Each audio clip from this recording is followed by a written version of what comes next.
Handa na ba ang inyong mga puso para sa isang kwentong susubok sa inyong pananaw tungkol sa paghihiganti at kapatawaran? Halina't samahan ninyo akong buksan ng isang aklat na puno ng mga lihim na pilit ikinubli ng panahon. Sabi nila, ang pinakamabigat na kasalanan ay ang pagkakanulo na nagmumula sa taong pinagkatiwalaan mo ng buong puso.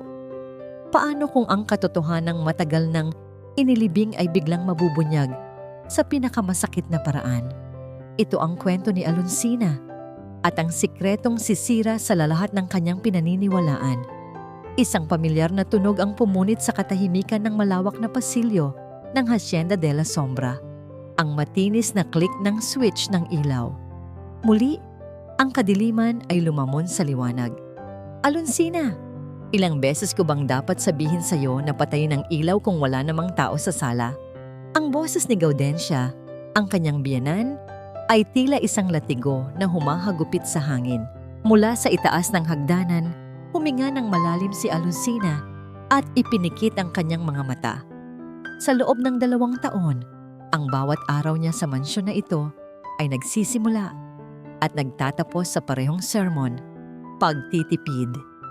Hindi mahalaga kung gaano kalaki ang yaman ng mga Montalban. Para kay Gaudensia, ang bawat pisong hindi nagagastos ay isang tagumpay.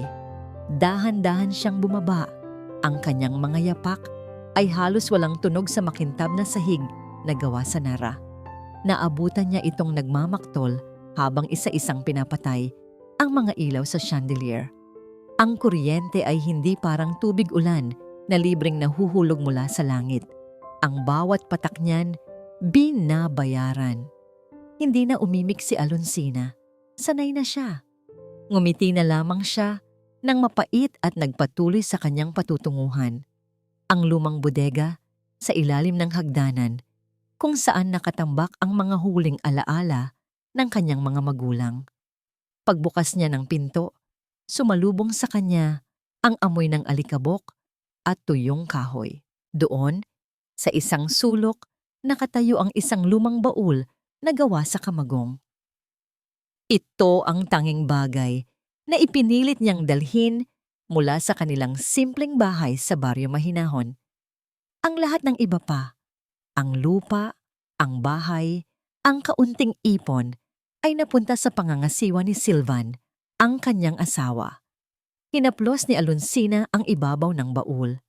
Dito nakatago ang kanyang nakaraan, ang kanyang tunay na buhay. Dahan-dahan niyang itinaas ang mabigat na takip nito. Sa loob, maingat na nakasalansan ang mga bagay na minsan ay bumuo sa kanyang mundo. Isang kupas na litrato nila ng kanyang nanay Clarita at tatay Nestor. Nakangiti habang nasa isang picnic. Ang lumang rosaryo ng kanyang ina. Ang mga libro ng kanyang ama. Sa ilalim ng mga damit, nakita niya ang hinahanap. Isang makapal na kwaderno. Ito ang talaarawan ng kanyang ama. Niyakap niya ito ng mahigpit na para bang sa paggawa niyon ay mayayakap niya muli ang kanyang tatay.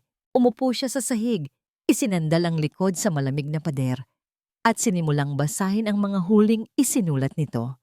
Ang mga unang pahina ay puno ng mga masasayang kwento tungkol sa kanilang bukid at mga plano para sa hinaharap. Ngunit habang papalapit siya sa mga huhuling entry, unti-unting nagbago ang tono nito. Naging puno ito ng pag-aalala. 5 ng Marso, muling binanggit ni Silvan ang tungkol sa pagbebenta ng isang bahagi ng ating lupain. Sabi niya ay para daw sa isang bagong negosyo. Hindi ko maintindihan ang kanyang pagmamadali. Tila ba may hinahabol siyang hindi ko nakikita. Kumunot ang noo ni Alonsina. Naaalala niya ang panahong iyon. Si Silvan ay nagiging mapilit, ngunit palagi niya itong ipinagtatanggol sa kanyang mga magulang. Binuklat niya ang susunod na pahina. Ang sulat kamay ng kanyang ama ay bahagyang nanginginig na. 12 ng Marso. Dinala ni Silvan ang ating sasakyan sa isang mekaniko na hindi ko kilala. Sabi niya'y may kailangang ayusin sa prenano. Pinilit niyang siya na ang mag-asikaso ng lahat.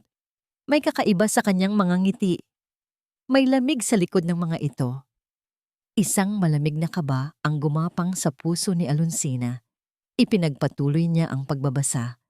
Ang huling entry ay isinulat isang araw bago ang aksidente.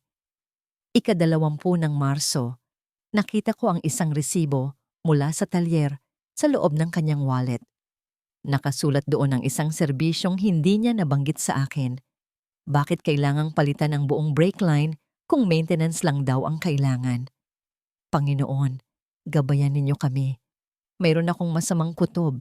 Isang kutob na sana ay mali ako. Doon nagtatapos ang lahat. Biglang nanlamig ang buong katawan ni Alonsina. Ang resibo, ang preno, ang pagmamadali ni Silvan. Ang mga piraso ng palaisipan ay unti-unting nabubuo sa kanyang isipan at ang nabubuong larawan ay isang halimaw. Nanginginig ang kanyang mga kamay habang muli niyang binabasa ang mga huling salita. Paulit-ulit. Hindi. Hindi maaari. Ngunit sa kanyang puso, alam niya, ang aksidente na kumitil sa buhay ng kanyang mga magulang ay hindi isang aksidente. Kasabay ng katotohanan yon, narinig niya ang ugong ng sasakyan ni Silvan sa labas. Mabilis siyang kumilos. Ibinabalik na sana niya ang talaarawan sa baul nang bumukas ang pinto ng bodega. Mahal ko, andito ka lang pala. Ang boses ni Silvan ay malambing at puno ng pagmamahal. Isang kasinungalingan na ngayon ay dinig na dinig ni Alonsina. Nakatayo ito roon. Gwapo sa kanyang suot na mamahaling damit. Ngumingiti. Ngunit ang mga mata niya ay hindi nakatingin sa kanya, kundi sa baul na nasa kanyang harapan. May problema ba? Tanong nito. Dahan-dahang lumalapit.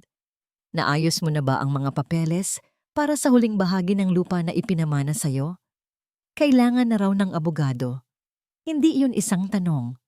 Iyon ay isang utos na binalot sa matamis na salita. Sa sandaling iyon, hindi na asawa ang nakikita ni Alonsina. Ang nakikita niya ay isang mangangaso na tinitingnan ng kanyang biktima. Isang ahas na naghihintay ng tamang oras para tumuklaw. Narinig niya ang papalapit na mga yapak nito sa sahig. Sa isang iglap na para bang may sariling isip, isinara niya ng malakas ang talaarawan. Ang tunog ng pagsara niyon ay umalingaw-ngaw sa maliit na silid.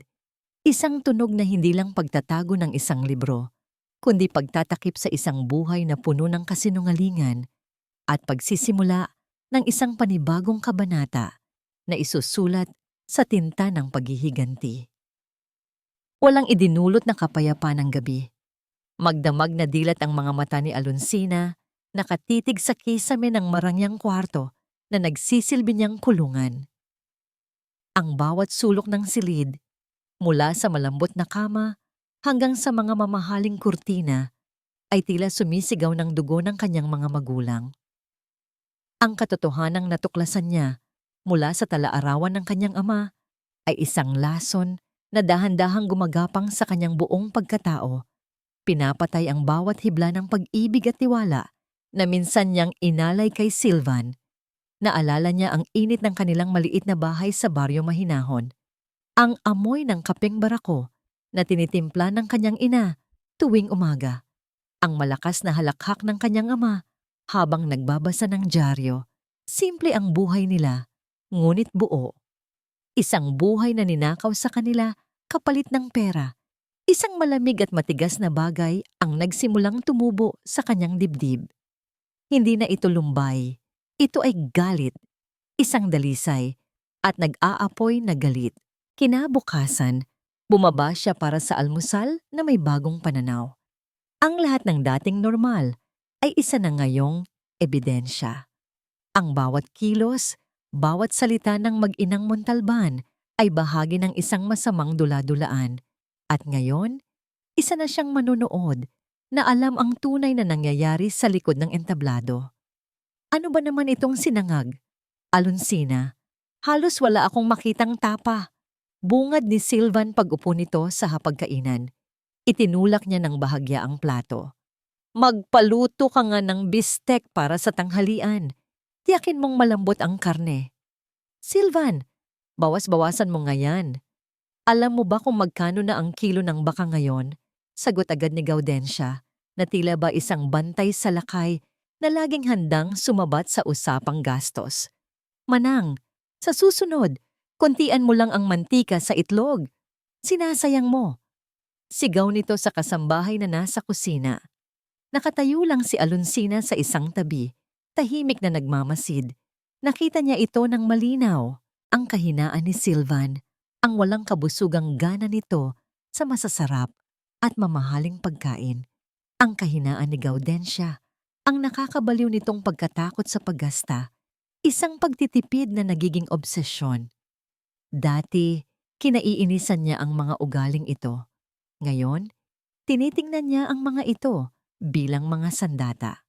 Pagkatapos ng almusal, habang nagliligpit si Alonsina, lumapit sa kanya si Gaudensia na may kakaibang kislap sa mga mata.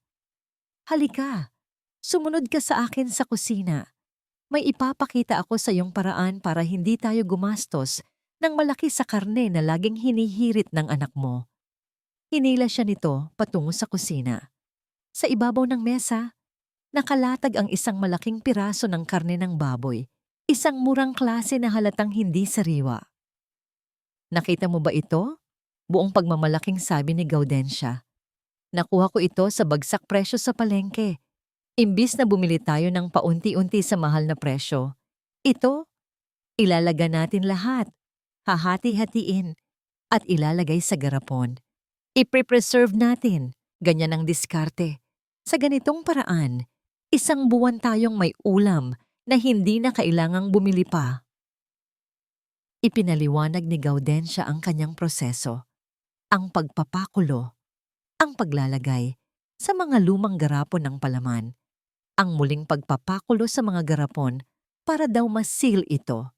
Ngunit sa lahat ng kanyang sinabi, walang binanggit si Alonsina na pressure cooker o tamang sukat ng temperatura, mga kritikal na hakbang para pumatay ng mga mapanganib na bakterya. Ito ay isang proseso na nakabase sa sabi-sabi at peligrosong pagtitipid.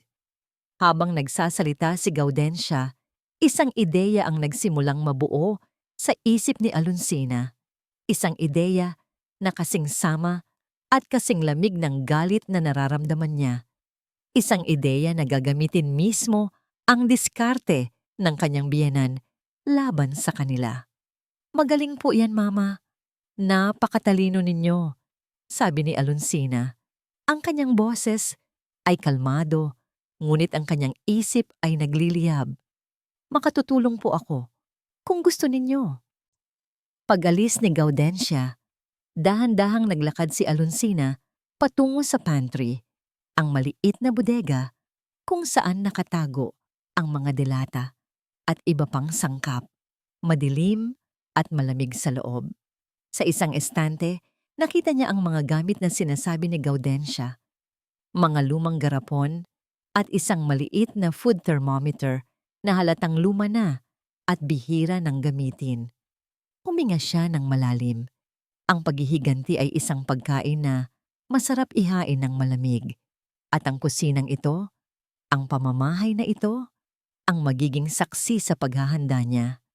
Kinuha niya ang thermometer, tinitigan niya ito. Ito ang tanging instrumento sa buong bahay na maaaring magbigay ng kahit kaunting kasiguraduhan sa kaligtasan ng proseso.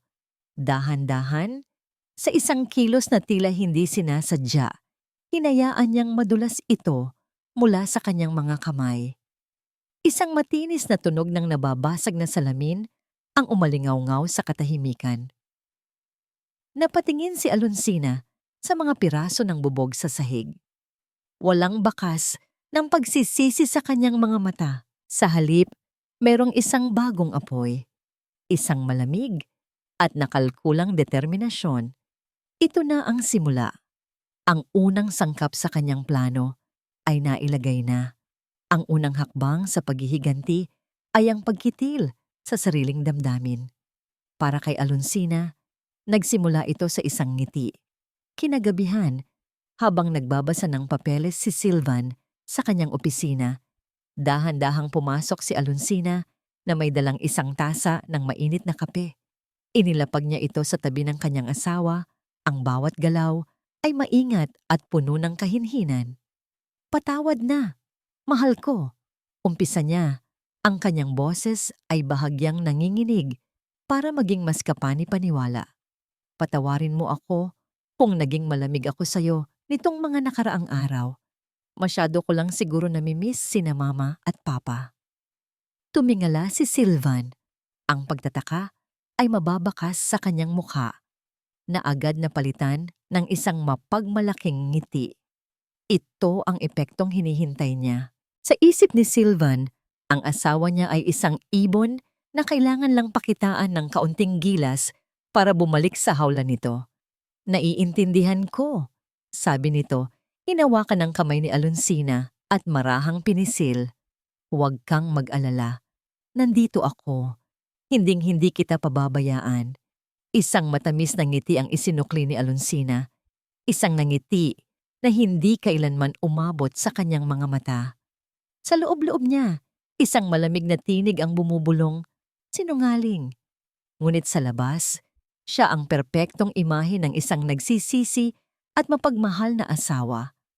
Ang lason ay kumikilos na, hindi pa sa katawan, kundi sa pagtitiwala. Kinabukasan, ginugol ni Alonsina ang halos buong araw sa kusina, kasama si Gaudensia. Ang amoy ng pinakuluang karne at suka ay nangingibabaw sa hangin. Sa ilalim ng mapanuring mga mata ng kanyang biyenan, hinugasan niya ang bawat garapon, pinunasan ang bawat takip, at inihanda ang lahat ng sangkap. Nagkunwari siyang isang masigasig na estudyante, sabik na matutunan ang bawat diskarte sa pagtitipid. "Ganyan, ganyan nga," sabi ni Gaudensia habang pinapanood siyang maghiwa ng sibuyas. "Dapat matuto ka nito para kapag nagkaroon na kayo ng sarili ninyong pamilya, hindi ka magiging gastadora. Ang pera, hindi pinupulot." "Opo, Mama. Tama po kayo," sagot ni Alonsina, habang pasimpleng ipinupunas ang kanyang mga kamay sa isang basahan na hindi gaanong malinis bago hawakan ang loob ng mga garapon. Isang maliit, halos hindi mapapansing pagkakamali. Isa sa marami pa niyang gagawin sa buong araw. Ang pinakakritikal na sandali ay dumating nang ilabas ni Gaudensia ang luma at kinakalawang na pressure cooker na gagamitin para i-sterilize ang mga napunong garapon. Ito ang sikreto, pagmamayabang nito. Hindi mo kailangang bumili ng mga bagong gamit. Ang importante, marunong kang magtiis at magtiyaga. Habang inaayos ni Gaudensia ang mga garapon sa loob, inutusan siya nitong punasan ang takip ng pressure cooker. Sa pagkakataong yon, habang nakatalikod ang matanda, bahagyang isiniksik ni Alonsina ang dulo ng basahan sa maliit na balbula ng singaw, nag-iwan ng halos hindi makitang hibla ng tela. Pagkatapos, nang ibigay niya ito sa biyenan, sinadya niyang bahagyang iikot ang tornilyo ng takip. Sapat lang para hindi ito sumara ng perpekto. Sapat lang para hindi maabot ang tamang presyon at temperatura na kailangan para patayin ang lahat ng mikrobyo. "Salamat, Iha. Buti na lang at nandito ka para tulungan ako," sabi ni Gaudensia. Walang kamalay-malay. Habang pinapanood ni Alonsina ang pressure cooker na umuusok sa ibabaw ng kalan, isang kirot ng konsensya ang dumaan sa kanyang puso. Ngunit mabilis niya itong iwinaksi. Inalala niya ang nanginginig na sulat kamay ng kanyang ama. Inalala niya ang malamig na ngiti ni Sylvan. Ang paghihiganti ay may kaakibat na sakripisyo at handa na siyang bayaran iyon. Nang hapong iyon, habang nagpapahinga siya sa hardin, nilapitan siya ng kanilang matandang kasambahay, si Ginhawa. Ang mga mata nito ay puno ng pag-aalala. "Alonsina, Iha, ayos ka lang ba talaga?" Malumanay na tanong ni Hawa. "Napapansin ko, ilang araw ka nang balisa. At patawarin mo ako, pero nakita kong nabasag mo ang thermometer sa pantry kahapon. Delikado ang ginagawa ng senyora mo." Naramdaman ni Alonsina ang pagtibok ng kanyang puso. Si Ginhawa, ang kaisa-isang tao sa mansyon, na nagpakita sa kanya ng kabutihan. Ayos lang po ako, Yaya Hawa. Aksidente lang po iyon. At naniniwala naman po ako kay Mama. Alam niya po ang kanyang ginagawa. Isang malungkot na ngiti ang isinukli ni Ginhawa. Sana nga, Iha. Sana nga. Ang pag-aalala sa mga mata ng matanda ay tila isang espadang tumusok sa puso ni Alonsina. Ngunit huli na para umatras. Pagbalik niya sa kusina, tapos na ang lahat. 10 garapon na puno ng adobo at kalderetang baboy. Ang maayos na nakahanay sa mesa, kumikinang sa ilalim ng ilaw. Tagumpay na tagumpay ang anyo ni Gaudensia. Tingnan mo, sabi nito, ang boses ay puno ng pagmamalaki. Itinuro nito ang bawat garapon. Ito, pwede nating kainin sa susunod na linggo. Ito sa susunod na buwan. Pagkatapos, huminto ang daliri nito sa isang partikular na garapon na mas maraming sahog na karne at taba. Tumingin ito kay Alonsina. Ang mga mata ay nagliliwanag sa isang kakaibang pagmamahal na para lamang sa anak nito. Itong isa, bulong nito na para bang isang napakahalagang sikreto. Espesyal ito. Para lang ito kay Silvan, ang aking nag-iisang anak.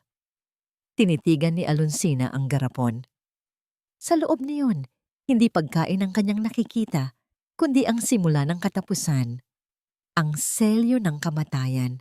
Lumipas ang mga linggo na tila ba isang mabagal na sayaw ng mga anino. Bawat araw, isinusuot ni Alonsina ang kanyang perpektong maskara. Ang maskara ng isang maunawaing asawa, isang masunuring manugang. Naglilingkod siya, ngumingiti, at sumusunod sa bawat utos. Ngunit sa likod ng kanyang mga mata, ang apoy ng paghihiganti ay patuloy na nag-aalab. Naghihintay lamang ng tamang ihip ng hangin upang lumaki at lamunin ang lahat. Ang paghihintay ang pinakamahirap na bahagi. May mga gabing halos hindi siya makatulog, binabagabag ng mga tanong. Tama ba ang kanyang ginagawa? Paano kung may mangyaring mali? Ngunit sa tuwing mararamdaman niya ang pag-aalinlangan, sapat na ang isang sulyap kay Silvan o isang matalas na salita mula kay Gaudensia para muling patigasin ang kanyang puso. Ang hinihintay niyang pagkakataon ay dumating isang gabi ng Biyernes. Umuwi si Silvan na may malapad na ngiti sa kanyang mga labi. Iwinawagayway ang isang bote ng mamahaling alak. Magdiwang tayo, mahal ko, anunsyo nito. Sabay yakap ng mahigpit kay Alonsina. Amoy na amoy niya ang pabango nitong nagkakahalaga ng isang buwang sahod ng ordinaryong manggagawa. Nakuha ko ang kontrata, ang isang malaking proyekto sa Batangas, sa atin na. Sumunod sa kanila si Gaudensia, ang mga matay kumikinang hindi dahil sa tuwa para sa anak, kundi dahil sa kalkulasyon ng perang papasok.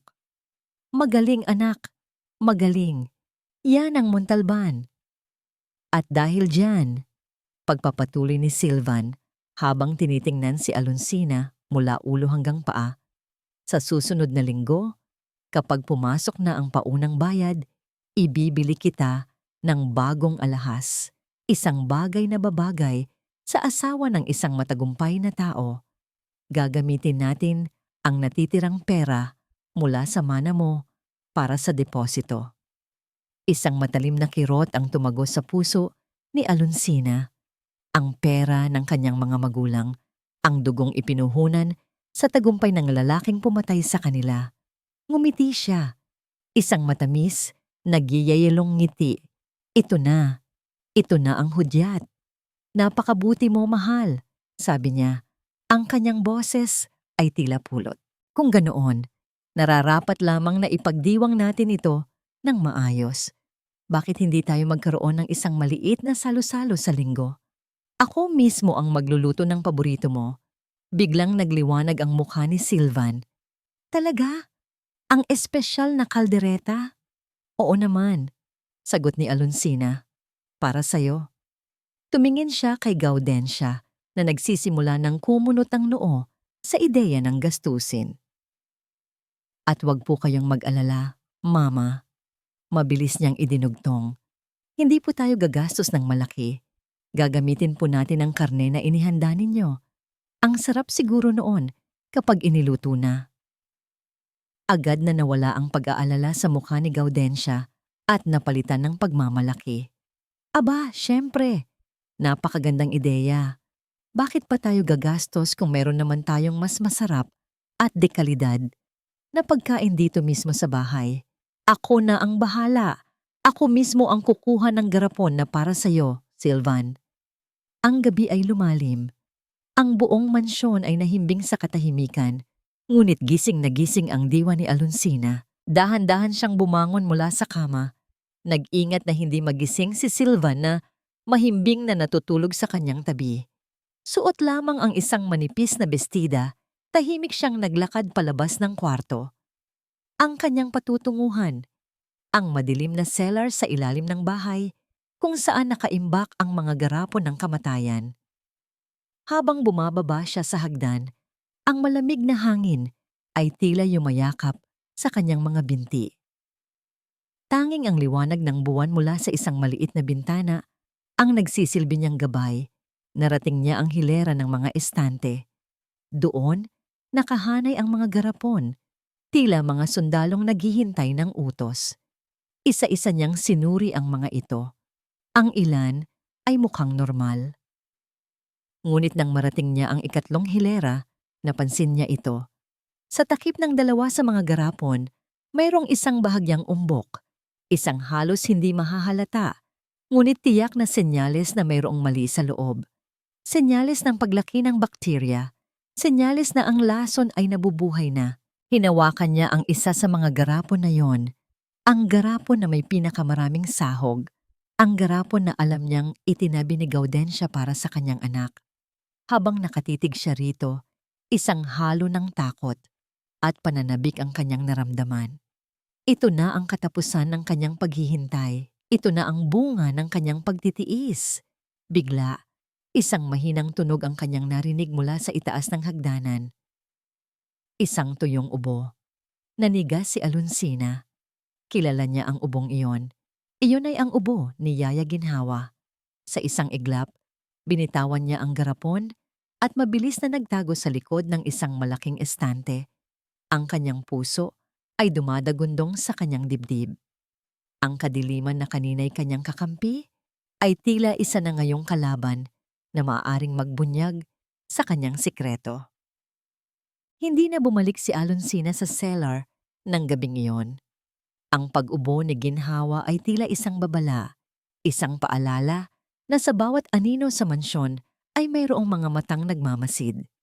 Kinabukasan, sinikap niyang kumilos na parang walang nangyari, ngunit ang kaba ay nanatili sa kanyang dibdib, isang malamig na bakal na nakabara sa kanyang lalamunan. Nahanap ni Ginhawa ang pagkakataon habang mag-isa si Alonsina na nag-aayos ng mga bulaklak sa florera sa sala. Lumapit ang matanda, hindi bilang isang utusan, kundi bilang isang ina na may dalang malasakit. Iha, mahinang sabi nito, ang kanyang mga mata ay sumasalamin sa taos-pusong pag-aalala. Pasensya ka na sa pagiging pakialamera ko, pero hindi ako mapalagay. Huminto si Alonsina sa kanyang ginagawa. Bakit po, Yaya Hawa? Ang tungkol sa mga dilatang inihanda ng senyora. Pagpapatuloy nito, ibinaba pa ang kanyang boses. Noong araw sa baryo namin, merong isang pamilya na halos naubos dahil sa ganyan-ganyan ding pagkain. Dilatang karne na sila mismo ang gumawa. Akala nila ay nakatipid sila, ngunit buhay ang naging kabayaran. Mula noon, hindi na ako nagtiwala sa mga pagkaing hindi iniluto sa tamang paraan. Ang kwento ni Ginhawa ay tumama kay Alonsina na parang isang sampal. Bawat salita ay isang anino ng katotohanan na pilit niyang itinatago. Isang pamilyar na kirot ang gumuhit sa kanyang dibdib, ang tinig ng konsensya. Paano kung may ibang makakain? Paano kung si Yaya Hawa mismo? Salamat po sa paalala, Yaya. nauutal niyang sagot. Ngunit tiwala naman po ako kay Mama Gaudensia. Maingat naman po siya. Isang malungkot na buntong hininga ang pinakawalan ni ginhawa. Ang pag-iingat ay nawawalan ng silbi kapag ang kalaban ay kasakiman, iha. Mag-isip kang mabuti. Ang mga salitang yon ay nag-iwan ng lamat sa determinasyon ni Alonsina. Sa buong umaga, ang kanyang isip ay gulong-gulo. Nagbalik tanaw siya sa kanyang plano. Ito ba talaga ang tanging paraan? Ang pagkitil ng buhay, kahit pabuhay ng isang halimaw, ay mag-iiwan ng dungis sa kanyang kaluluwa na hindi na kailanman mabubura. Nasa gitna siya ng kanyang pag-iisip ng isang malakas na tunog ng nababasag na pinggan ang bumasag sa katahimikan ng mansyon, sinundan na ng isang galit na sigaw. Ano ba yan? Kahit pagdadala lang ng plato, hindi mo pa magawa ng tama? Tanga! Iyon ang boses ni Silvan. Nagmamadaling lumabas si Alonsina patungo sa komedor. Doon, nakita niya si Ginhawa na nanginginig habang pinupulot ang mga bubog ng isang murang plato sa sahig. Nakatayo sa harapan nito si Silvan. Ang mukha ay namumula sa galit. Papasensya na po, senyorito. Nanadulas po sa kamay ko. Halos pabulong na sabi ng matanda. Pasensya. Mabibili ba ng pasensya mo yan? Sigaw ni Silvan. Wala ka talagang silbi. Matanda ka na, lampa ka pa. Baka dapat ay palitan na kita. Sa tagpong yun, sa imahe ni Yaya Ginhawa na nakayuko at walang kalaban-laban sa harap ng pang-aapi, nakita ni Alonsina ang kanyang mga magulang. Nakita niya ang kanilang kabaitan, ang kanilang pagtitiwala, na tinapak-tapakan ng parehong kasakiman at karahasang ipinapakita ngayon ni Silvan. Ang mga taong walang ibang ginawa, kundi magmahal, ay siyang laging nagiging biktima ng mga halimaw na tulad niya. Sa isang iglap, ang lahat ng kanyang pag-aalinlangan ay naglaho na parang bula. Ang lamat sa kanyang puso ay muling nagsara at tumigas, mas matibay pa kaysa dati. Ang galit na naipon sa loob ng maraming linggo ay sumabog, hindi sa sigaw, kundi sa isang malamig at nakakamatay na katahimikan. Nilapitan niya ang kanyang asawa. Silvan, tama na yan, aksidente lang. Kahit na, dapat siyang matuto. Tumingin si Alonsina kay Yaya Hawa. Ako na po riyan, Yaya. Magpahinga na po muna kayo. Pagkatapos ay hinarap niya si Silvan na may isang matamis na ngiti. Hayaan mo na, mahal. Huwag mong sirain ang araw mo dahil sa isang walang kwentang plato. Ang isipin mo na lang ay ang masarap na kaldereta na lulutuin ko para sa'yo sa linggo. Ang pagbanggit sa pagkain ay agad na nagpabago sa timpla ni Silvan. Ang galit ay napalitan ng pananabik. Oo nga pala. Sige na, sige na. Basta sa susunod, mag-ingat ka. Sabi nito kay Ginhawa bago tumalikod at umalis. Nang hapong iyon, sinadya ni Alonsina na puntahan si Gaudensia sa hardin. Mama, sabi niya na may ngiti. Naisip ko lang po, ang galing ninyo talagang mag-isip. Ang pag-iimbak ng pagkain ay hindi lang nakakatipid, sinisigurado pa nito na laging may makakain ang pamilya. Sana ay matutunan ko rin ang lahat ng alam ninyo. Ang mga papuri ay tila musika sa pandinig ni Gaudensia. Ngumiti ito ng malapad. Abay, syempre, ganyan dapat. Ang isang babae ay dapat marunong sa gawaing bahay at sa paghawak ng pera. Sa likod nila, papalubog na ang araw, nag-iiwan ng kulay kahel at pulang mga guhit sa kalangitan.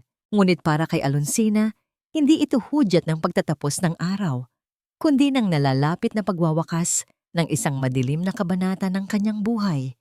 Papaalis na siya nang muli niyang makasalubong si Ginhawa sa pasilyo. Ang mga mata ng matanda ay puno ng lungkot at pagkabigo. Bago pa man makalayo si Alonsina, narinig niya ang mahinang bulong nito, isang bulong na tila dala ng isang malamig na hangin. Sana ay mag-ingat ka, iha. May kakaibang simoy ng hangin sa pamamahay na ito. Nagpatuloy sa paglakad si Alonsina, hindi lumingon. Alam niya at handa na siyang harapin ang dala ng bagyo. Dumating ang linggo na may dalang isang mapanlinlang na kasiglahan. Ang sinag ng araw na tumatagos sa mga bintana ng Hacienda de la Sombra ay tila naghuhugas sa madilim na mga sulok nito. Ngunit para kay Alonsina, ang liwanag ay isa lamang kurtina para sa isang madilim na pagtatanghal na magsisimula na. Ang kusina ay abala. Ang tunog ng mga kubyertos na nagkikiskisan at ang halimuyak ng mga sangkap na ginigisa ay lumilikha ng isang ilusyon ng isang masayang tahanan na naghahanda para sa isang celebration. Ngunit sa gitna ng lahat ng ito, si Alonsina ay kumikilos na may malamig na kalkulasyon. Ang kanyang puso ay kalmado. Ang kanyang mga kamay ay hindi nanginginig. Bawat galaw niya ay may layunin. Ako na po ang bahala sa ensalada at sa kanin, Mama. Magalang niyang sabi kay Gaudensia. Para po makapag-focus kayo sa pagluluto ng pinaka-espesyal na kaldereta. Ang mga salitang iyon ay sadyang pinili. Pinalaki nito ang ego ni Gaudensia habang inilalayo si Alonsina sa pinakakrimen. Habang si Alonsina ay abala sa paghihiwa ng mga gulay at pag-aayos ng mesa, ang buong atensyon ni Gaudensia ay nasa iisang bagay lamang, ang obra maestra na iluluto niya para sa kanyang anak. Buong pagmamalaking nagmarcha si Gaudensia patungo sa cellar. Pagbalik niya, dala-dala niya ang garapon na tila isang tropeo. Ang garapon na may pinakamaraming sahog. Ang garapon na inilaan para kay Sylvan. Inilapag niya ito sa mesa. Tinitigan ni Alonsina ang takip nito. Halos hindi mahahalata. Ngunit kung tititigan mong mabuti, makikita mo ang isang napakaliit na umbok sa gitna. Isang senyales na pamilyar sa kanya mula sa kanyang pananaliksik. Isang senyales ng panganib na hindi makikita ng isang matang sakim at kampante. Sa isang matunog na pop, binuksan ni Gaudensia ang garapon. Isang amoy ang kumalat sa hangin. Amoy ng adobo at kaldereta, ngunit may kasamang kakaibang tapang. Isang amoy na bahagyang maasim na tila nagbabad ng matagal. Huminto si Gaudensia sa loob ng isang segundo. Nakita ni Alonsina ang bahagyang pagsalubong ng kanyang kilay. May naamoy siyang mali. Naramdaman niya iyon. Ngunit ang pag-aalinlangan ay mabilis na nilamon ng kanyang pagmamalaki. Mukhang mas tumapang lang ang suka dahil sa tagal, sabi nito sa kanyang sarili, sapat na para marinig ni Alonsina. Mas masarap ito. O ibinuhos niya ang buong laman ng garapon sa isang mainit na kawali. Ang tunog ng pagkagisa ng karne ay pumuno sa kusina. Kumuha si Gaudensia ng isang kutsara, ngunit bago pa man niya tikman ang karne, lumingon siya kay Alonsina. Huwag kang mag-alala sa lasa. Tiyak na perpekto ito. Ang pagluluto ay parang pag-ibig sa anak. Hindi ka maaaring magkamali. Sabi nito, ngunit ang tinikman lamang niya ay ang sarsa. Sumausaw siya ng kaunting sabaw, gamit ang dulo ng kutsara at tumango-tango sa sarap. Hindi niya ginalaw ang karne. Para sa isip niyang mapagtipid, ang bawat piraso ng laman ay mahalaga at para lamang sa kanyang anak. Pinanood ni Alonsina ang lahat ng yon mula sa kanyang pwesto. Ang kanyang puso ay isang matigas na bato sa kanyang dibdib. Ang lahat ay nangyayari ayon sa kanyang plano. Ang kasakiman at kayabangan ni Gaudensia ang siyang nagiging kasangkapan niya. Hindi siya ang pumapatay. Hinahayaan lamang niya silang patayin ang kanilang mga sarili. Nang maluto na ang lahat, sila'y umupo na sa hapag. Ang kaldereta ay nasa gitna ng mesa, ang pinakabida sa lahat. Ang kulay nito ay matingkad at ang amoy ay nag-aanyaya. Kumuha si Gaudensia ng panandok.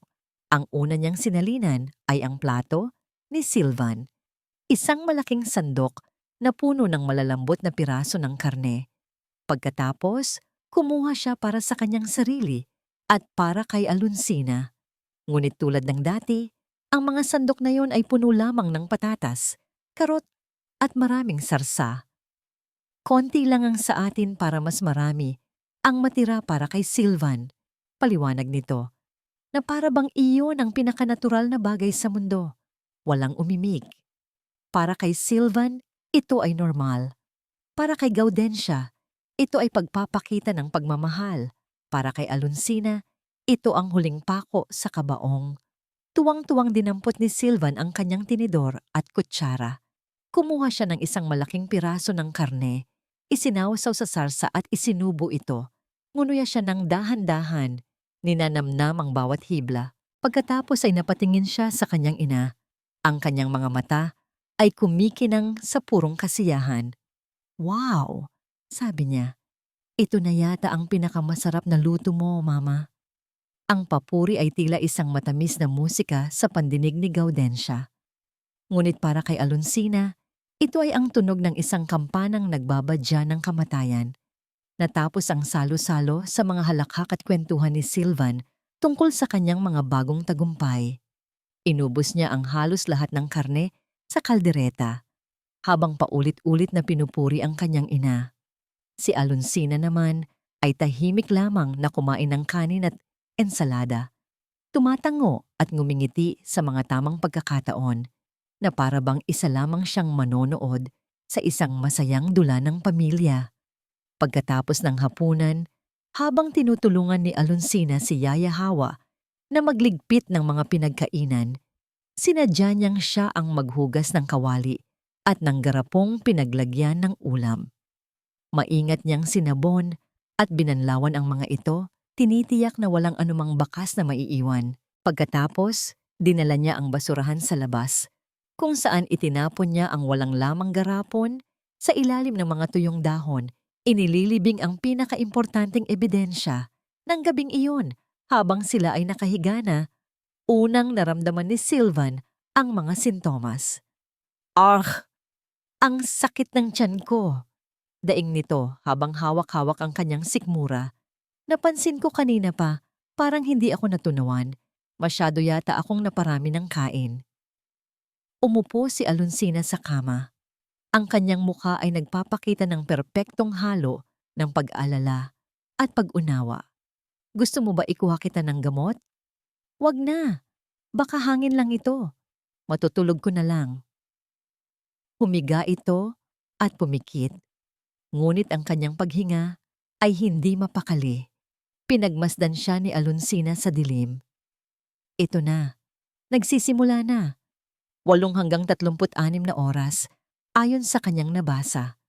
Ang lason ng botulism ay isang traidor. Kumikilos ito ng tahimik, dahan-dahan, ginagawang isang bilangguan ang sariling katawan ng biktima." Ilang oras pa ang lumipas. Ang katahimikan ng gabi ay binasag ng sunod-sunod na pag-ubo ni Sylvan. Pagkatapos ay narinig ni Alonsina ang pagmamadali nitong pagtakbo patungo sa banyo. Nasusuka ito. Sumunod si Alonsina, dala ang isang baso ng tubig. Nakita niya itong nakasandal sa lababo, namumutla at pinagpapawisan. "Mahal, ayos ka lang?" Tumingin ito sa kanya, at sa unang pagkakataon, nakita ni Alonsina ang isang bagay sa mga mata nito. Bukod sa kasakiman at kayabangan, nakita niya ang takot. Ang paningin ko," sabi nito, "kumukurap-kurap. Parang lumalabo. Doble ang nakikita ko." Ang puso ni Alonsina ay nagsimulang tumibok ng mas mabilis. Ito ang isa sa mga pinakatiyak na sintomas. Ang lason ay nagsisimula ng atakihin ang kanyang nervous system. "Baka pagod ka lang," sabi niya. Ang kanyang boses ay kalmado pa rin. "Halika, bumalik ka na sa kama at magpahinga." Inalalayan niya itong bumalik sa higaan. Ngunit habang lumalalim ang gabi, mas lalong lumalala ang kanyang kalagayan. Nagsimula siyang magsalita nang paunti-unti na tila ba ang kanyang dila ay namamanhid. Ang kanyang mga braso at binti ay nanghihina. Bandang 3:00 ng madaling araw, sinubukan niyang bumangon para uminom ng tubig, ngunit hindi niya magawa. Ang kanyang mga binti ay hindi na sumusunod sa kanyang utos. Bumagsak siya sa sahig na may malakas na kalabog. Ang tunog na yon ang gumising sa buong mansyon. "Silvan!" Sigaw ni Alonsina. Ang kanyang boses ay puno na ngayon ng isang pinlano at kalkuladong pagkataranta. "Mama! Mama! Tulong!" Ilang sandali lang, bumukas ang pinto ng kwarto. Pumasok si Gaudensia. Ang kanyang buhok ay magulo at ang mukha ay puno ng pag-aalala. Anong nangyayari dito? At pagkatapos ay nakita niya ang kanyang nag-iisang anak, ang kanyang pinakamamahal na si Silvan ay nakahandusay sa sahig, nanginginig at hirap na hirap huminga. "Diyos ko! Silvan anak!" Sigaw nito. Dali-daling lumuhod sa tabi ng binata. Sinubukan ni Silvan na magsalita, ngunit ang lumabas lamang sa kanyang bibig ay mga ungol na hindi maintindihan. Itinuro niya ang kanyang lalamunan. Ang kanyang mga mata ay nanlalaki sa takot. Hindi na siya makalunok. Hindi na siya makahinga ng maayos. "Anong nangyari sa kanya?" tanong ni Gaudensia. Ang tingin ay nagpapalipat-lipat mula kay Silvan patungo kay Alonsina. "Hindi ko po alam, Mama," sagot ni Alonsina. Ang mga luha ay nagsisimula nang mamuo sa kanyang mga mata. Bigla na lang siyang nahirapang huminga at bumagsak. Nagmadaling kumuha si Gaudensia ng isang botelya ng aceite de manzanilla mula sa kanyang cabinet. "Baka napasukan ng lamig. Pahiran natin ito." Pinanood ni Alonsina ang kanyang biyanan habang desperadong ipinapahid ang langis sa dibdib at likod ni Silvan, na para bang ang isang simpleng lunas ay sapat na para labanan ang isang nakamamatay na lason. Sa sandaling iyon, naramdaman ni Alonsina ang isang bagay na hindi niya inaasahan: awa. Ngunit ito ay isang awa na kasing bilis ding nawala nang maalala niya ang dahilan kung bakit sila umabot sa puntong ito. Bumagsak ang tingin niya sa kanyang telepono na nasa ibabaw ng mesa. Isang pindot lang at maaari siyang tumawag ng ambulansya. Isang pindot lang at maaaring may pag-asa pang mailigtas si Silvan. Isang pindot lang para wakasan ang lahat ng ito. Ngunit habang nakatingin siya roon, si Gaudensia ay sumigaw sa kanya. "Huwag kang tumunganga dyan! Kumuha ka ng mainit na tubig! Bilis!" Tumango si Alonsina. Tumalikod siya mula sa telepono at naglakad palabas ng kwarto. Bawat hakbang palayo ay isang desisyon. Bawat segundo na lumilipas ay isang hatol na kanyang pinapataw. Ang paglalakad mula sa kwarto patungo sa kusina ay ang pinakamahabang paglalakbay sa buhay ni Alonsina. Bawat hakbang ay isang pagtatalo sa kanyang isipan. Ang mga sigaw ng pagpapanik ni Gaudensia ay umuulit-ulit sa kanyang tainga. Ngunit may isa pang sigaw na mas malakas, isang sigaw na nagmumula sa kaibuturan ng kanyang kaluluwa, ang sigaw ng kanyang konsensya. Isang buhay. Kumikitil ka ng isang buhay. Nakarating siya sa kusina na parang isang multo. Sinala niya ang gripo, ngunit sa halip na kumuha ng tubig, napasandal siya sa lababo, ang kanyang mga tuhod ay nanginginig. Nakita niya ang kanyang refleksyon sa madilim na bintana. Isang babaeng may mga matang puno ng galit. Ngunit ngayon ay may bahid na rin ng takot. Hindi niya inasahan ang ganitong pakiramdam. Sa kanyang plano, ang lahat ay simple. Ang mga sala rin ay magbabayad. Ang hustisya ay makakamit. Ngunit hindi niya inasahan ang bigat ng pagiging berdugo. Ang makita ang totoong takot at desperasyon sa mga mata ni Gaudensia, hindi bilang isang masamang biyenan, kundi bilang isang ina na malapit nang mawalan ng anak, ay gumising sa isang bahagi ng kanyang pagkatao na akala niya ay matagal nang namatay. Ang imahe ni Silvan na nakahandusay sa sahig, walang magawa, ay bumalik sa kanyang isipan. Oo, isa siyang halimaw. Isa siyang mamamatay tao. Ngunit sa sandaling iyon, isa rin siyang taong nag-aagaw buhay. Bigla, isang malakas na pag-impulso ang tumulak sa kanya. Kailangan niyang itigil ito. Mali ito. Ang paghihiganti ay hindi dapat ganito. Ang hustisya ay hindi dapat maging kamukha ng pagpatay. Mabilis siyang bumalik sa pasilyo. Malapit na siya sa kwarto nang makita niya ang kanyang telepono na iwan sa ibabaw ng isang maliit na mesa sa labas. Kinuha niya ito. Nanginginig ang kanyang mga daliri habang hinahanap ang numero ng emergency hotline. Isang pindot na lang. Isang tawag lang ang kailangan. Sasabihin niya ang lahat. Aaminin niya. Haharapin niya ang parusa. Basta't matigil lang ang kabaliwang ito. Ngunit bago pa man niya maidiin ang daliri sa screen, isang mahinang boses ang narinig niya mula sa loob ng silid. Hirap at garalgal, ngunit sapat na para marinig niya. Yung pera. Iyon ang boses ni Sylvan. Ang lupa. Sa akin. Lahat. Napahinto si Alonsina. Ang kanyang daliri ay nanigas. Isang pulgada lang ang layo mula sa screen ng telepono. Dahan-dahan siyang sumilip sa bahagyang nakaawang na pinto. Nakita niya si Gaudensia na umiiyak habang yakap-yakap ang kanyang anak. Ngunit si Sylvan, kahit sa bingit ng kamatayan, kahit hirap ng huminga, ay hindi tumatawag sa kanyang ina. Hindi siya humihingi ng tulong. Hindi siya nagsisisi. Ang mga huling salita na pilit niyang binubuo sa kanyang namamanhid na dila ay tungkol pa rin sa kayamanan. Tungkol sa kasakiman. Sa sandaling iyon, ang lahat ng awa, lahat ng pag-aalinlangan na naramdaman ni Alonsina ay naglaho na parang abo na tinangay ng hangin. Ang lalaking ito ay hindi magbabago. Kahit ang kamatayan ay hindi kayang hugasan ang kasakiman sa kanyang kaluluwa. Ang pagtawag ng tulong para sa kanya ay hindi isang gawa ng awa, kundi isang gawa ng katangahan. Ang pagliligtas sa kanya ay pagtataksil sa alaala ng kanyang mga magulang. Naalala niya ang sulat kamay ng kanyang ama, ang kanilang mga pangarap na ginawang abo, ang kanilang buhay na kinitil ng walang awa. Ang sigaw ng kanyang konsensya ay napalitan ng isang nakabibinging katahimikan. Dahan-dahan, ibinaba ni Alonsina ang telepono.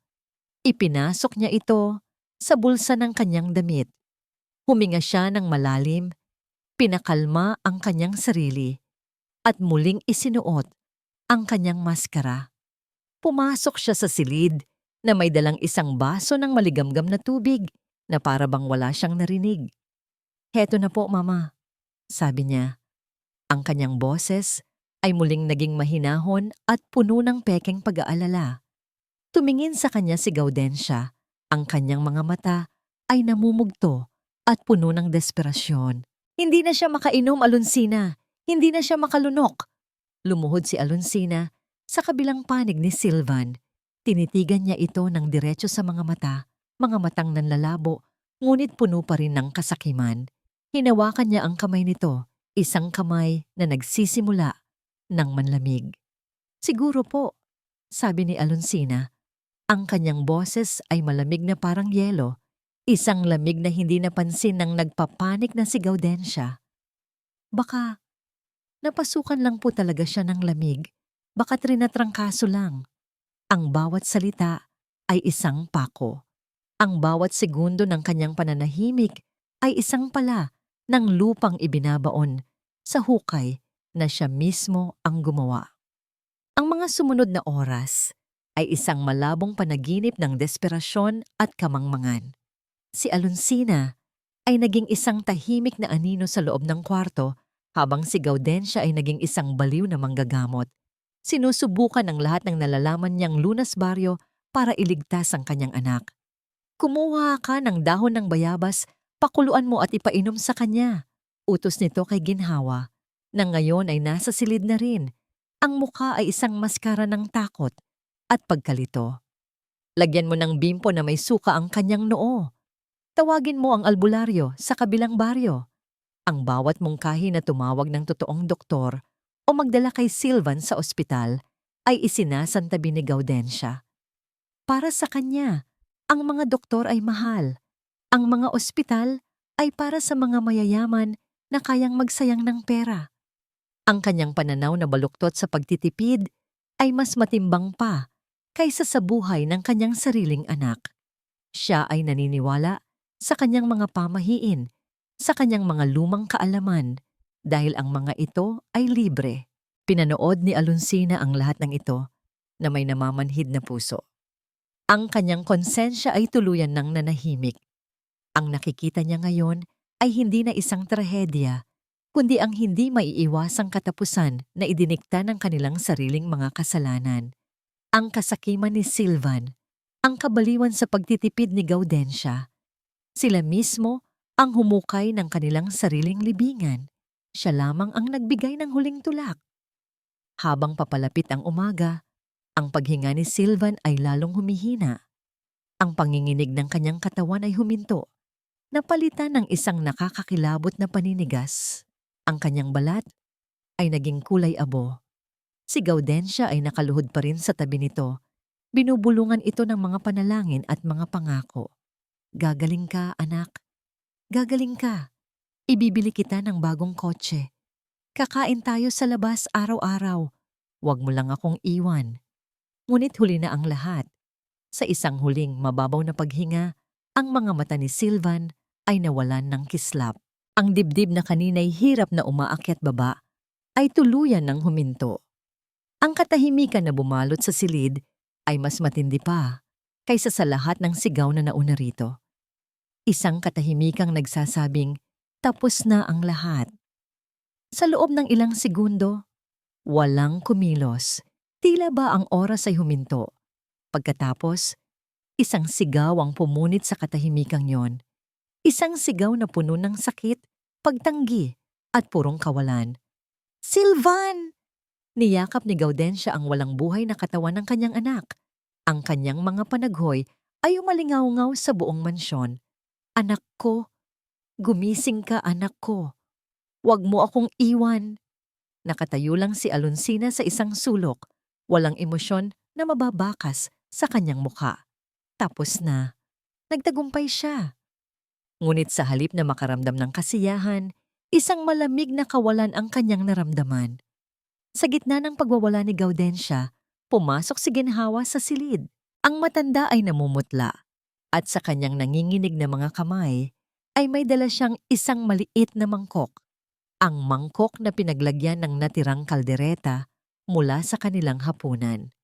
Senyora, mahinang sabi ni Ginhawa, ang kanyang boses ay nanginginig. Senyora, kanina ko pa po ito aalisin sana sa lamesa.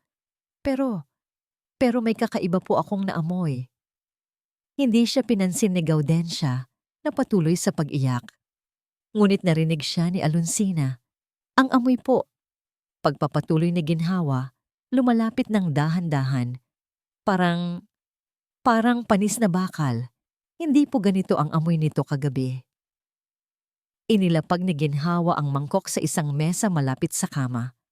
Ang amoy ay banayad lamang. Ngunit sa loob ng tahimik na silid ng kamatayan, ito ay tila isang malakas na akusasyon. Biglang huminto sa pag-iyak si Gaudensia. Dahan-dahan niyang itinaas ang kanyang ulo. Ang kanyang mga mata, na puno ng luha, ay napako sa mangkok ng pagkain. Ang kanyang utak, na kanina'y puno ng pighati, ay nagsimulang magproseso. Ang kaldereta, ang espesyal na luto niya, ang paborito ni Silvan, ang biglaang pagkakasakit, ang hirap sa paghinga, ang paralysis. Tumingin siya mula sa mangkok, patungo sa walang buhay na mukha ng kanyang anak. Pabalik-balik, ang kaldereta, ang kanyang anak, ang kaldereta, ang kanyang anak. Isang piraso ng palaisipan ang nabuo sa kanyang isipan. Pagkatapos ay isa pa, at isa pa. Hanggang sa ang isang napakasakit at nakakakilabot na katotohanan ay nagsimulang magliwanag sa kanyang nababagabag na isipan. Ang pagkain. Ang pagkain na siya mismo ang naghanda. Ang pagkain na inimbak niya para makatipid. Ang kanyang pagtitipid. Ang kanyang diskarte. Napatingin siya kay Alonsina. Ang kanyang mga mata ay nanlalaki sa isang bagong uri ng lagim. Hindi ito lagim ng pagluluksa, kundi lagim ng pagkatuklas. Hindi. Bulong niya, ang kanyang boses ay isang garalgal na tunog ng pagtanggi. Hindi. Maaari. Ngunit sa ilalim ng malamig at walang emosyon na titig ni Alonsina, alam ni Gaudensia, alam niya sa kaibuturan ng kanyang kaluluwa na ang halimaw na pumatay sa kanyang anak ay hindi isang sakit o isang sumpa. Ang halimaw ay siya. Hindi nagtagal. Ang mansyon na binalot ng pighati ay napuno ng mga bagong tao, mga pulis na kumukuha ng paunang salaysay, at isang matandang doktor na kaibigan ng pamilya na siyang unang tumugon sa tawag. Ang katawan ni Sylvan ay maingat ng tinakpan ng isang puting kumot, isang sagradong bagay na hindi na dapat panglapastanganin. Ang doktor, isang lalaking may makapal na salamin at mahinahong kilos na nagngangalang Dr. Ramirez, ay matiyagang nakinig sa mga nanginginig na salaysay ni Gaudensia at sa mga kalmadong sagot ni Alonsina. Pagkatapos, lumapit siya sa mesang pinaglalagyan ng mangkok ng kaldereta na dala ni Ginhawa.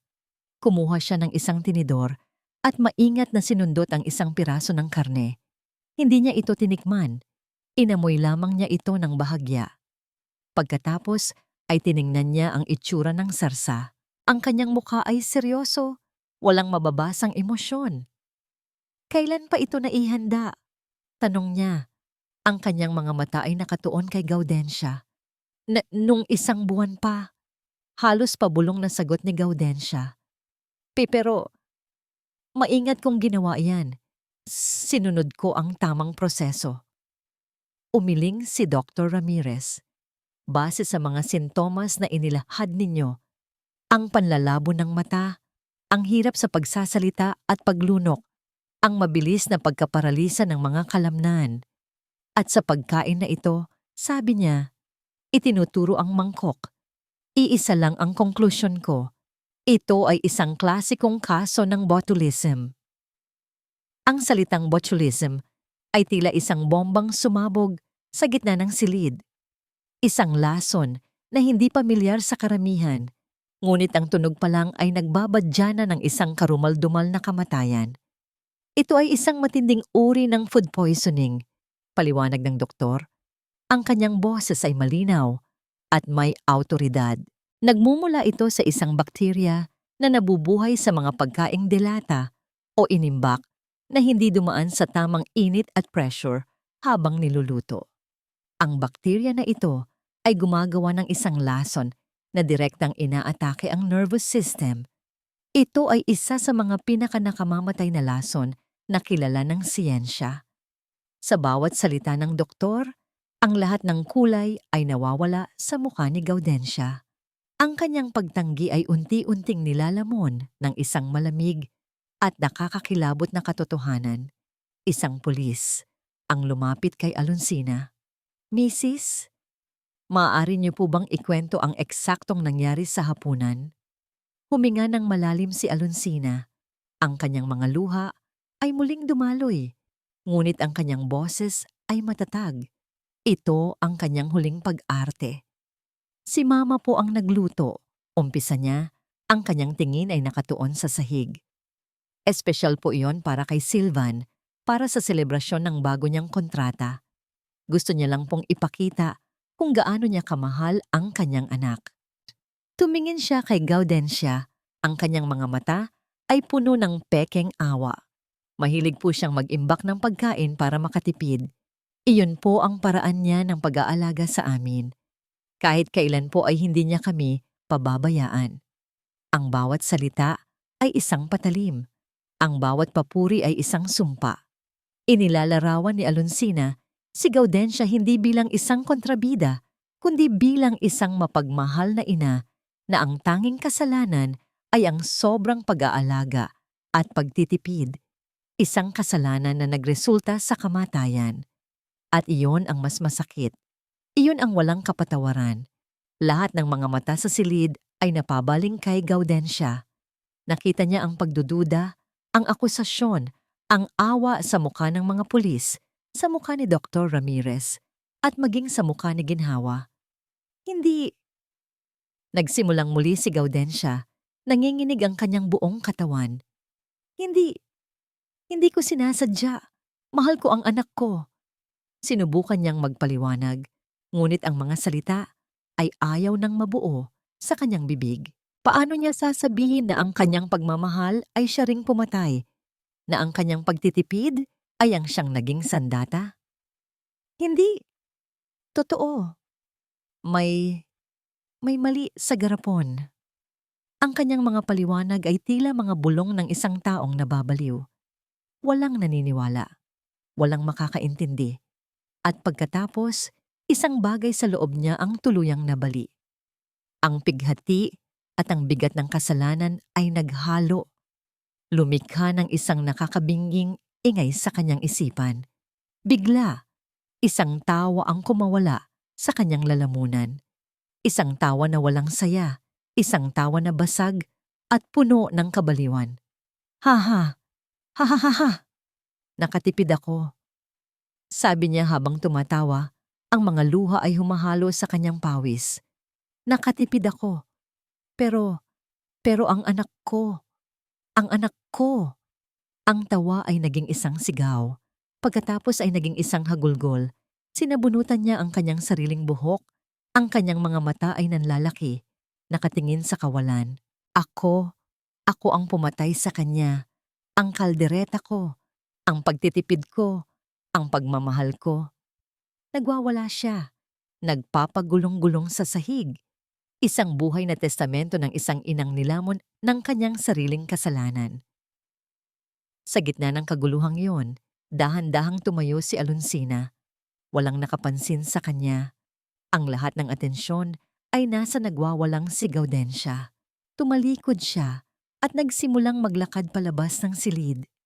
Ang mga sigaw ng kanyang biyanan ay unti-unting humihina habang siya ay lumalayo, hanggang sa ito'y maging isang mahinang ugong na lamang sa kanyang likuran. Ang tunog ng isang tagumpay na malamig at walang kaluluwa. Ang libing ni Sylvan ay mabilis at walang luha, maliban sa mga panaghoy ni Gaudensia na umalingaw-ngaw sa buong simbahan bago ito pilit na inilabas dahil sa pagwawala. Pagkatapos ng lahat, ang mansyon ay naging mas tahimik kaysa sa isang puntod.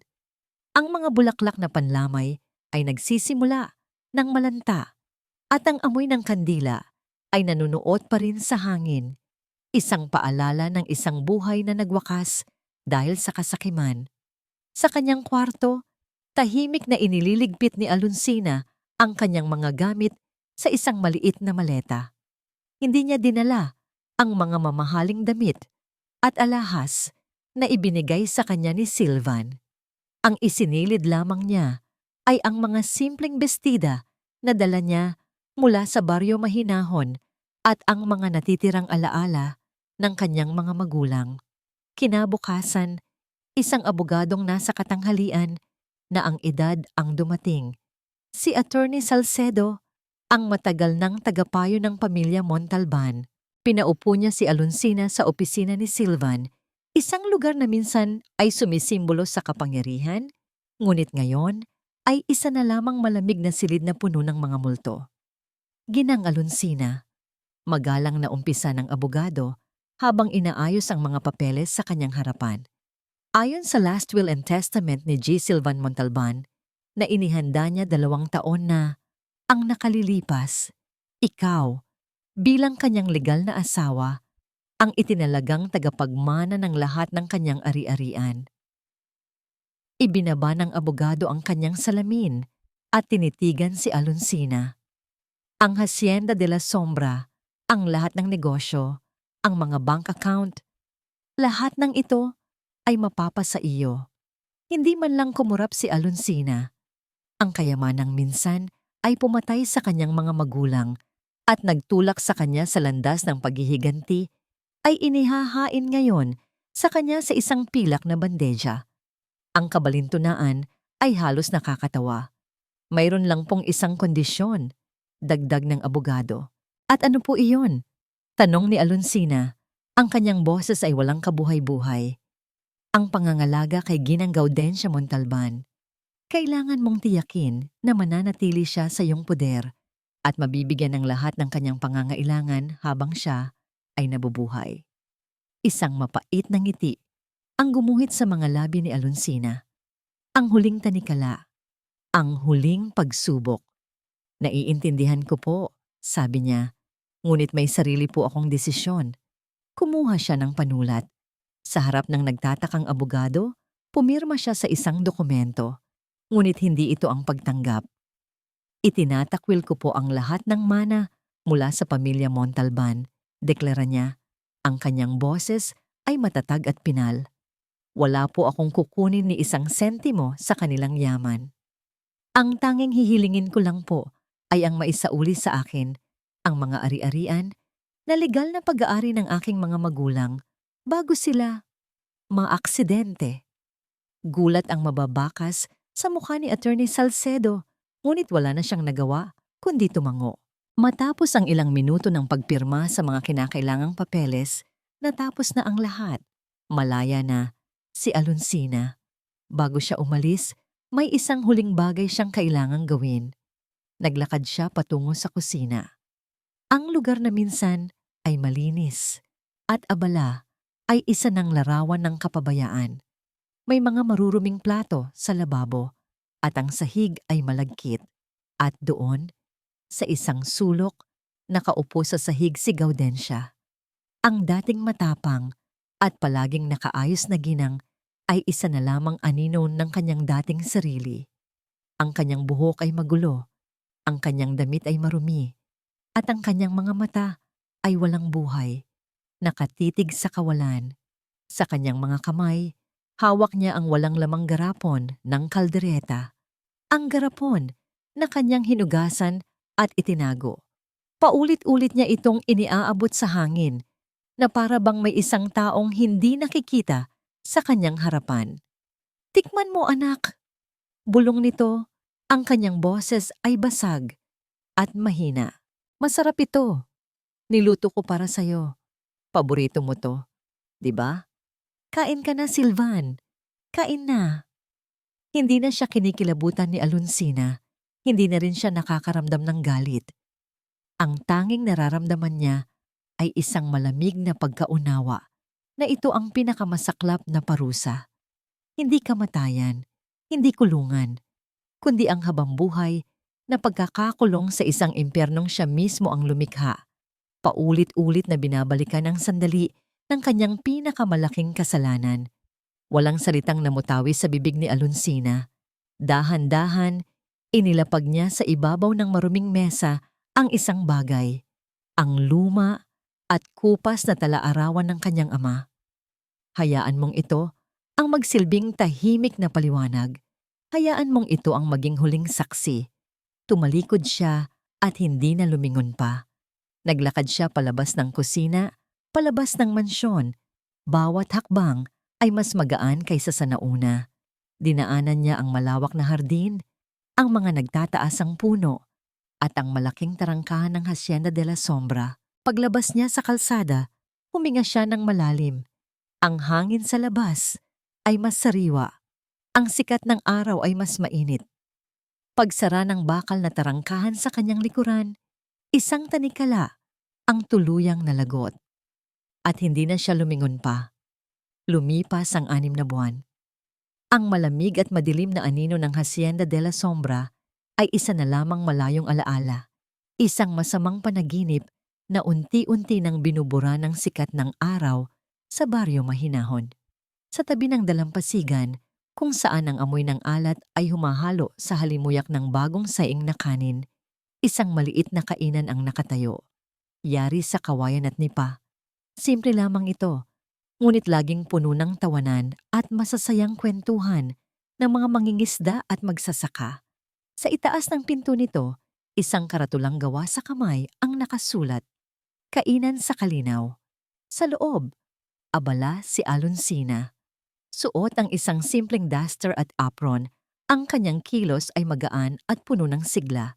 Wala nang bakas ng babaeng minsan ay nabuhay sa takot at pagpapanggap. Ang bawat paggisa niya ng bawang at sibuyas, ang bawat paghalo sa kumukulong sinigang, ay isang gawa ng pagmamahal, isang pagbabalik sa simpleng buhay na minsan ay ipinagkait sa kanya. "Alingsina, pautang muna ha?" Sigaw ng isang mangingisda habang kumukuha ng isang malamig na bote ng soft drinks. Walang problema, Mang Carding. Isulat mo na lang dyan. Nakangiting sagot ni Alonsina. Isang ngiti na ngayon ay umaabot na sa kanyang mga mata. Ginamit niya ang naisauling pera ng kanyang mga magulang para itayo ang maliit na negosyong ito. Hindi ito nagbigay sa kanya ng yaman, ngunit binigyan siya nito ng isang bagay na mas mahalaga, isang layunin. Ang magsilbi ng mainit na pagkain sa mga taong pagod mula sa trabaho, ang makinig sa kanilang mga kwento, ang maging bahagi muli ng isang komunidad. Dito, sa Kalinaw, unti-unti niyang pinaghihilom ang kanyang sarili. Isang hapon, habang nagpupunas siya ng mesa, isang kartero ang nag-abot sa kanya ng isang sulat. Nangunot ang kanyang noo. Bihira siyang makatanggap ng sulat.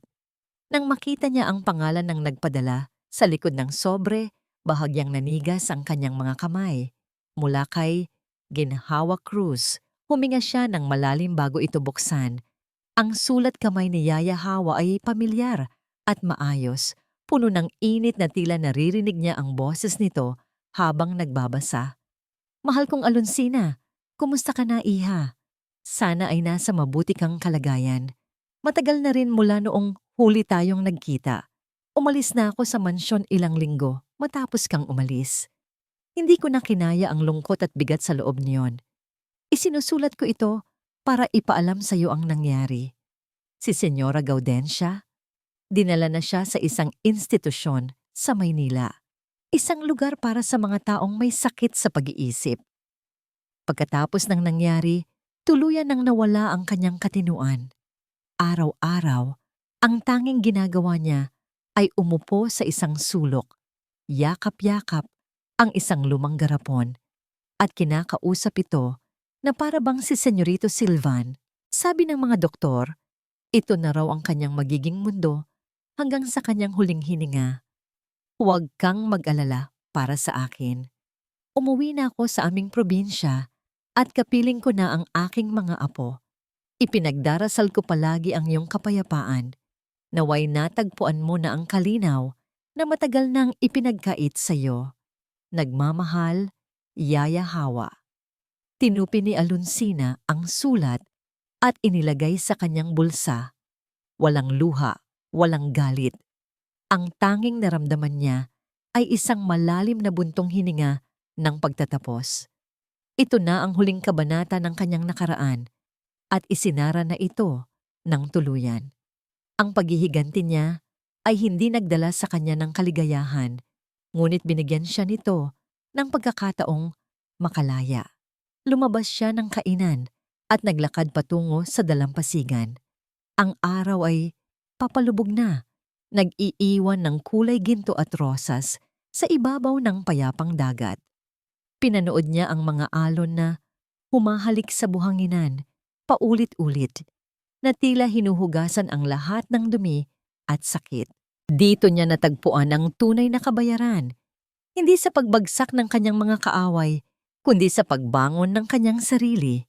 Ang pinakamatamis na paghihiganti pala ay hindi ang makitang nagdurusa ang iba, kundi ang piliing maging masaya, ang piliing mabuhay ng payapa, ang piliing magpatawad, hindi para sa kanila, kundi para sa sarili.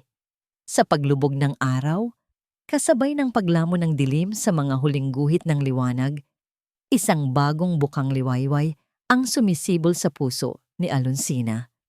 Isang bukang liwayway na dala ay pag-asa, kapayapaan, at isang pangako ng isang mas mabuting bukas. Sa unang pagkakataon, sa loob ng napakatagal na panahon, ngumiti si Alonsina, isang tunay, payapa, at malayang nangiti, at sa pagkakataong iyon, alam niyang nakauwi na siya.